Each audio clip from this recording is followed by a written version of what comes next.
Hello everyone, नमस्ते। म हुँ दिपा। हजुरलाई स्वागत छ इजी किचन रेसिपीमा। आजको रेसिपीमा मैले हजुरसँग शेयर गर्नका लागि छिटो मिठो बनेर तयार हुने अर्को एउटा परिकार लिइरहेकी छु। आज भने म हजुरसँग शेयर गर्दै छु हरियो भटमास र टमाटरबाट बनेर तयार हुने पिरो चट्ट परेको अचार। सुरु गरौँ अचार बनाउन। जसको लागि भने मैले यहाँ कराई तताउन राखिसकेको छु र अब यो तातेको कराईमा राख्ने तेललाई एकैछिन तात्न दिने। तेल केही बेर यतिको तातिसकेपछि अब भने यसमा राख्ने जिरा फुराउनका लागि।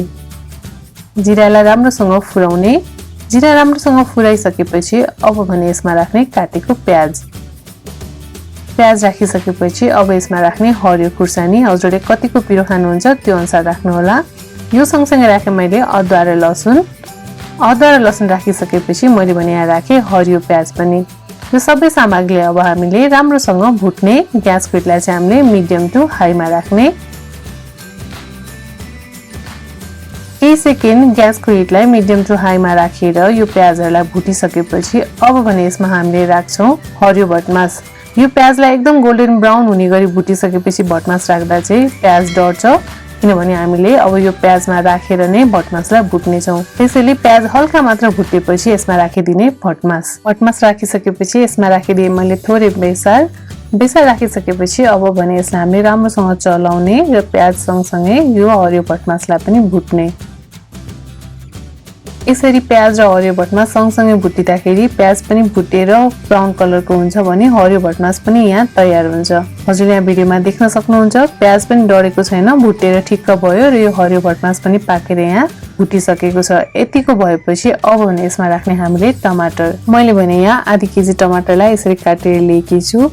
यति टमाटरको लागि भटमास भने यहाँ मैले लगभग 200 ग्राम जति राखेकी छु। हजुरले आफूलाई कतिको आवश्यकता पर्छ क्वान्टिटी त्यही अनुसार राख्नु होला। टमाटर राखिसकेपछि मैले यसमा राखे स्वाद अनुसार नुन र यसमा राखिदिए रातो धुलो खुर्सानी। हजुरले कतिको पिरो खानुहुन्छ त्यही अनुसार खुर्सानी राख्नु होला।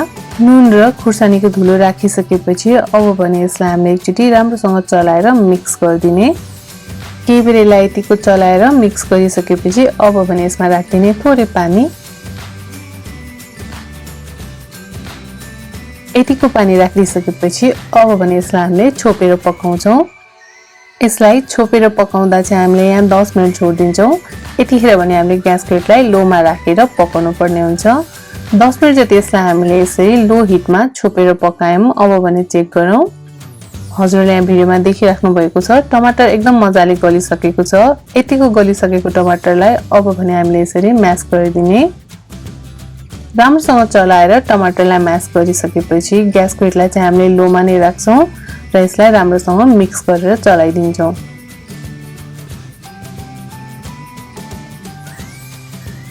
केही बेर यसलाई यतिको चलाइसकेपछि अब भने हाम्रो यो अचार लगभग बनेर यहाँ तयार भइसकेको छ।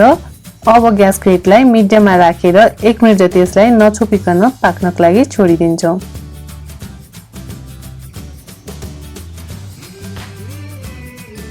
यसलाई हामीले नछोपिकन 1 मिनेट जति यतिकै पकाइसकेपछि अब भने हाम्रो यो अचार बनेर यहाँ तयार भइसकेको छ। हेर्दै खाउ लाग्दो टमाटर र हरियो भटमासको अचार। यतिको अचार बनेर तयार भइसकेपछि अब भने यसमा राखिदिने हरियो धनिया राखिसकेपछि ग्यासको हिटलाई अफ गरिदिनु होला र हजुरले यसलाई रोटी, चिउरा, खाना जेसँग खाँदा पनि यो एकदमै स्वादिलो हुन्छ। आउँदै गरेको तीजको दौरमा हजुरले यो अचारको रेसिपी एकचोटी बनाएर अवश्य ट्राई गर्नु होला र हजुरको साथीभाइहरुसँग मिलेर खानु होला। हजुरलाई यो भिडियो कस्तो लाग्यो मन परेमा भिडियोलाई लाइक गरिदिनु होला, आफ्नो साथीभाइहरुसँग शेयर गरिदिनु होला अनि यस्तै छिटो मिठो रेसिपीहरुको लागि इजी किचन रेसिपीलाई सब्स्क्राइब गर्न भने नबिर्सनु होला। हजुरको दिन शुभ बितोस्। Thank you.